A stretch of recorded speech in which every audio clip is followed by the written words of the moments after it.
أفضل جهة سياحية عالميا. ناشونال جيوغرافيك لما تختار المتحف المصري الكبير كأفضل جهة سياحية عالميا، دعاية بمئات الملايين من الدولارات. طبعا، لكن ده ايضا مش من فراغ. احنا قدرنا ان احنا نعمل المتحف المصري الكبير من خلال الكام سنه اللي فاتوا على مساحه من 5000 متر ل 7000 متر.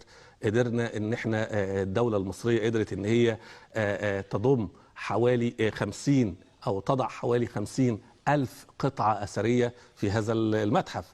أنت لما تيجي تتكلم على توت عنخ آمون بس، ده هناك 5000 من مقتنيات توت عنخ آمون.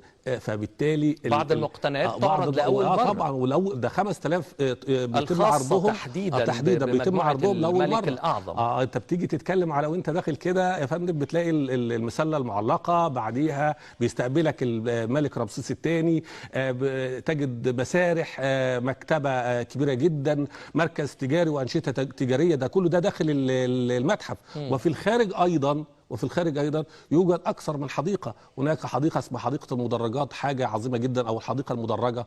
حديقة أخرى لها شكل فرعوني ولها شكل يدل على مصر القديمة. أحمد التايب بيعمل لنا تشويق عن بعض المعلومات والتسريبات عن منطقة المتحف المصري الكبير والخدمات المختلفة اللي هيقدمها، وبالتأكيد علشان كده العالم كله يترقب افتتاح هذا المتحف الكبير، وكل الشركات العالمية السياحية بتترقب هذا اليوم. صحيح. أستاذ أحمد، كمان خبرنا النهاردة التالي بيتكلم عن النقل وبدء تشغيل أولي لرحلات قطارات تانجو القاهرة السبت المقبل من محطة رمسيس. ده هياخدنا لفكرة التطوير الكبير اللي حاصل في السكك الحديدية المصرية، التطوير الكبير اللي حصل في محطة مصر وفي التشغيل والقطارات الجديدة.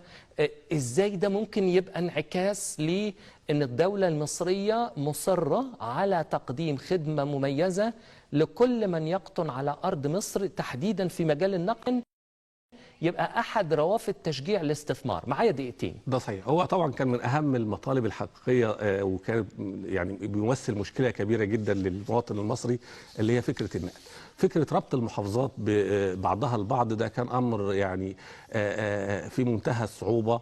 لكن الآن في ظل الوسائل الحديثة، أنت بتتكلم عن القطر الخفيف، بتتكلم عن القطارات اللي تم تحديثها، الخطوط الجديدة اللي تم تحديثها، بحيث انه في النهايه انت قدام طفره حقيقيه بتحدث الان في قطاع النقل بكافه المرافق.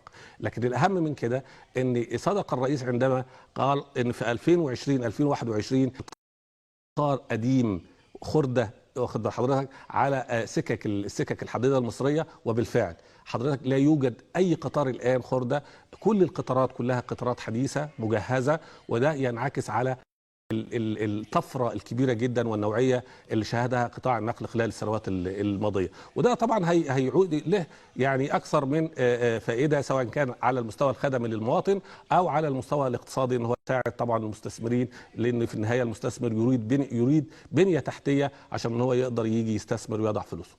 الكاتب الصحفي الأستاذ أحمد التايب، شكرا جزيلا لحضرتك. شكرا لحضرتك، وانا سعيد جدا بوجودي.